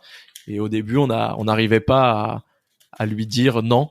Donc souvent on discriminait par le prix, tu vois, quand il y a un truc qu'on voulait pas faire pour un client, on mettait ça bien cher, on se disait comme ça, soit il va me dire, c'est lui qui va me dire non, soit il va accepter, et puis bon, on va prendre de l'argent. Et maintenant, en fait, on a vraiment changé d'orientation, et on sait exactement ce qu'il faut faire pour que ça marche, et on part là-dessus. Donc c'est des formats qui sont assez similaires. C'est de l'interview comme tu fais toi, comme tu fais moi, avec très peu de cuts, quelque chose de très authentique. Aller chercher les vrais experts de ton écosystème, tu vois, et surtout pas trop brandé, quoi. Faut pas que ça soit le podcast de la le podcast de Carrefour, moins 20% sur les sardines. C'est ça. Et je peux t'assurer que si on démarre un projet podcast avec Carrefour, ils vont vouloir lancer un podcast qui s'appelle Carrefour, tu vois. Et moi, je vais leur dire non, en fait, il sera pas sur le titre. Et si possible, ça sera pas sur la vignette, et ça sera même pas dans la définition. Et si sur les 10 premiers épisodes, les gens ils peuvent ne même pas savoir qu'il y a un lien avec Carrefour, c'est mieux, en fait. Ouais. Parce que personne va prendre 10 heures de son temps pour 10 épisodes pour écouter de la pub, ou même un semblant de pub, tu vois. Et ce que vous savez pas, c'est que Jérémy, il est sponsorisé par Intermarché, et que moi je travaille chez Carrefour. Au rayon boucherie, charcuterie. C'est la guerre. Et Carrefour de Maubeuge. Voilà. Vous pouvez venir me voir. C'était subtil, hein. Ah non, tu sais, ça fait combien, 2-3 ans, du coup, ça fait un bail? Ça fera 2 ans en septembre. Ouais, ça fait, le truc, c'est, on a passé genre 300 heures sur notre podcast, et c'est que maintenant, quoi. C'est maintenant que ça paye. Voilà, c'est maintenant que ça paye. Et là, les gars, vous êtes pas prêts, là. Les cartes fidélité, là, ça va y être. Ok, top. Écoute, j'ai des petites questions de fin. Ouais. Je sais pas si tu voulais encore rajouter un truc sur le podcast. Écoute, non. Mais en tout cas, c'est super intéressant. Et on a vu, t'as pu te lancer, notamment grâce à se différer sur la première coloc. C'est comme ça que tu... Exactement. Non, honnêtement, il y a... Ouais, si vous avez un sujet qui vous passionne, tu vois, moi, quand je me suis lancé, j'ai pas voulu lancer un podcast d'immobilier tout de suite. J'ai cherché en me disant quel sujet sur quel sujet je serais prêt à passer en fait 2 heures par semaine avec un invité. En fait, le sujet où je vais pouvoir parler, là, ça fait déjà 76 épisodes. Je pense qu'on est à plus d'1 heure de l'épisode. Il doit y avoir 80 heures de contenu, quoi. Donc, il faut lancez-vous si vous avez un sujet de passion, vous êtes capable de faire 80 heures dessus. Parce que ça perce pas en 5 épisodes, un podcast.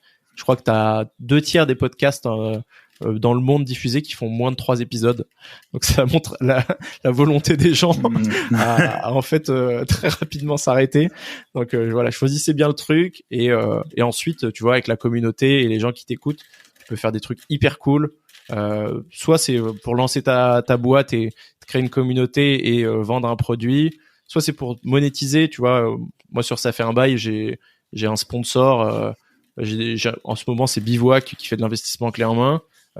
Ils ont des centaines de leads qui viennent du podcast et voilà, je les fais sûrement pas payer assez cher, mais du coup ça peut vraiment se monétiser si vous êtes sur une bonne niche.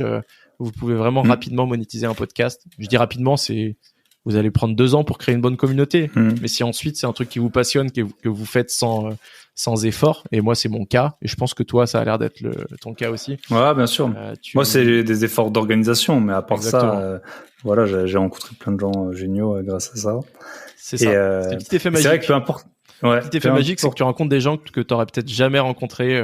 Là, j'ai eu Bruno Weitzmann. Il n'est pas encore sorti l'épisode. C'est l'animateur de Proprio à tout prix, une émission. C'est un peu le Stéphane Plaza de TF1, tu vois. Ok. Et donc, il a une émission sur TMC, etc. Et en fait, voilà, on a fait un épisode. C'est un mec qui a fait plein de trucs sur l'immobilier. Du coup, lui, il fait du téléachat d'appartements à la télé, tu vois. Ah, c'est hyper marrant. Et c'est des gars comme ça en fait que jamais de ma vie j'aurais croisé. Il est producteur télé quoi. Et du coup voilà, plein de projets qui sortent de ces épisodes que t'enregistres avec ces gens quoi. Et on va pas vous dévoiler tous les secrets des podcasteurs, mais c'est vrai que quand t'es podcasteur, c'est un super argument d'autorité. Ouais. Les gens ils vont jamais remettre en cause par exemple ton nombre d'écoutes. Ça arrivait quelques fois quand j'ai essayé de parler avec des podcasteurs qui me demandent combien j'ai d'écoutes pour passer ou non sur mon podcast, c'est vrai. Mais sinon, les gens, ils disent go, tu vois. Go. Plus les gens, souvent, quand c'est des entrepreneurs, ils aiment bien parler de leur sujet. Et ça, et je pense quand tu écris un livre, alors moi, j'en ai écrit 2, hein, vous pouvez l'acheter, hein, pour moins de 15 € sur Amazon. Mais quand tu écrit un livre à succès, je suppose que c'est pareil. En fait, tu as un argument d'autorité et même sur des choses qui vont pas je sais pas, tu peux avoir écrit un livre de médecine à succès et puis après sur un truc un tout petit peu annexe, les gens ils vont, je sais pas, le sport ou les médicaments là, ils vont te croire, tu vois. Alors que l'effet pervers, c'est que vous vous retrouvez à avoir tous les gens que vous connaissez qui vous appellent et qui vous demandent des conseils. Voilà. Et je suis convaincu qu'il y a plein de gens beaucoup plus connaisseurs en immobilier dans leur réseau, mais ils pensent tout de suite à toi. Et du coup, ouais, c'est quand même un bon plan. Moi, je les redirige vers des épisodes. Tu veux savoir? Tiens, va écouter ça. Et après, on en parle si tu veux. C'est un bon point. Bah, top. Tiens, j'ai quelques questions de la fin. J'essaie d'en avoir des un peu nouvelles. Ouais. Quel a été ton voyage préféré?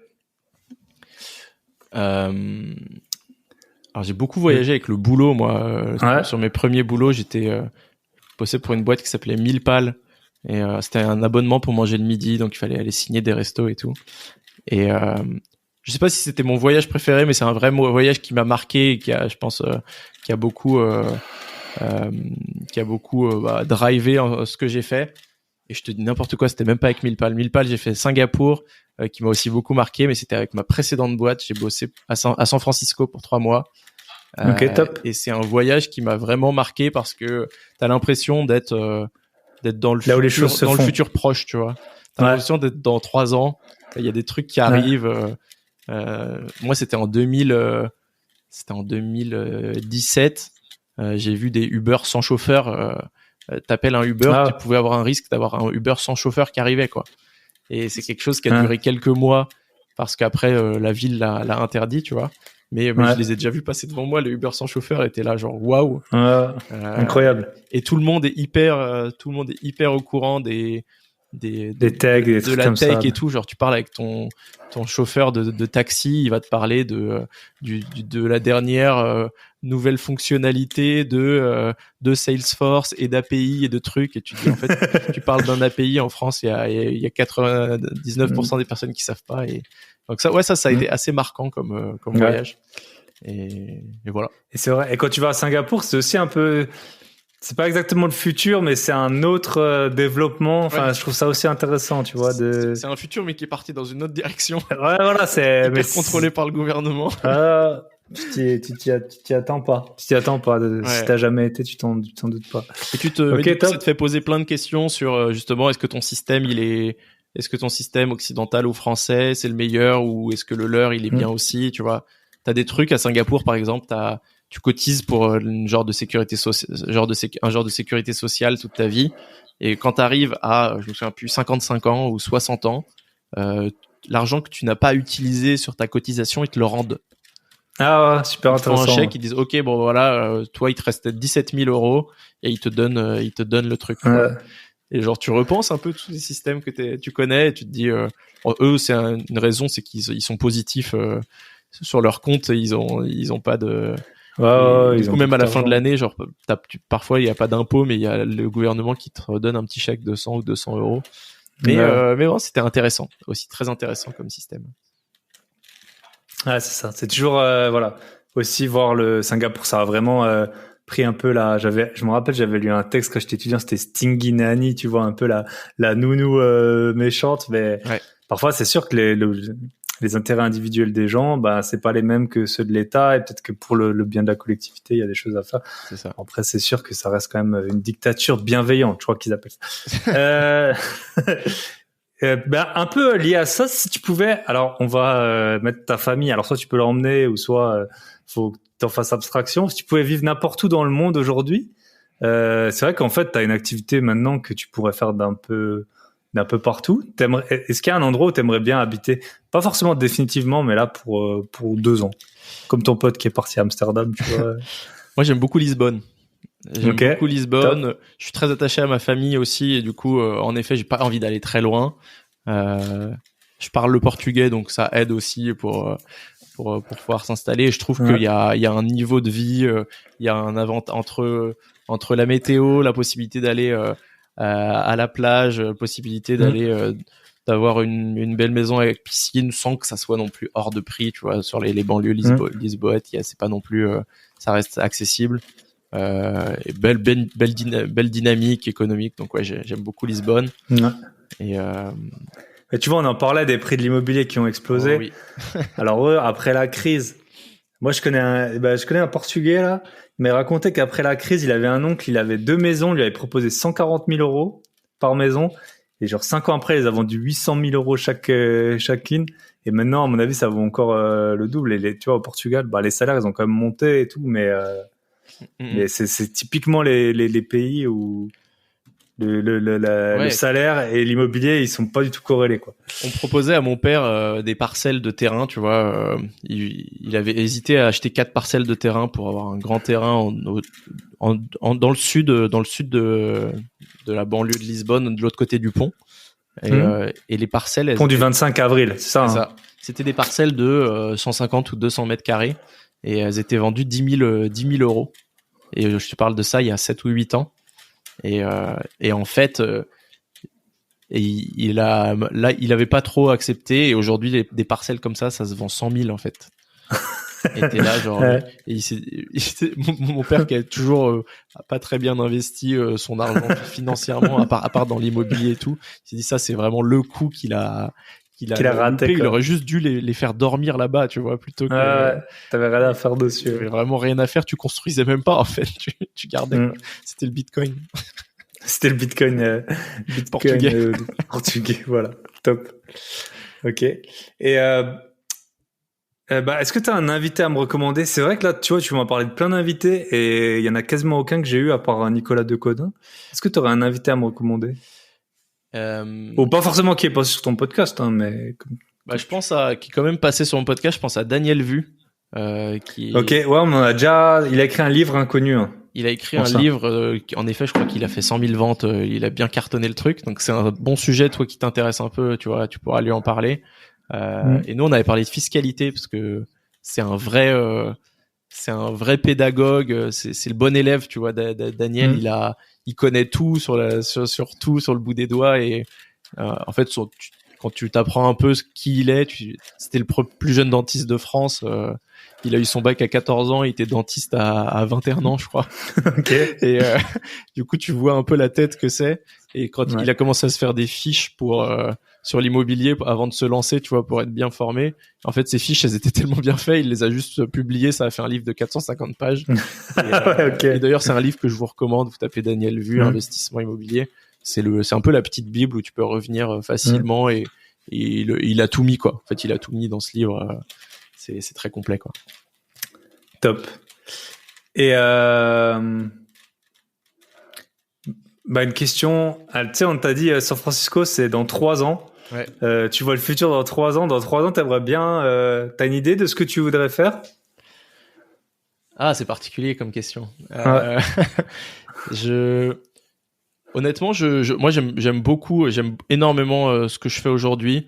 Tu vois, j'ai pas le même rythme à acheter. Je crois que tu me disais que tu visais 5 apparts par an. Moi, ça me plairait bien de faire un appart par an sur les. Mais toi, t'as un appart avec 5 chambres, donc c'est ça. c'est un peu l'équivalent.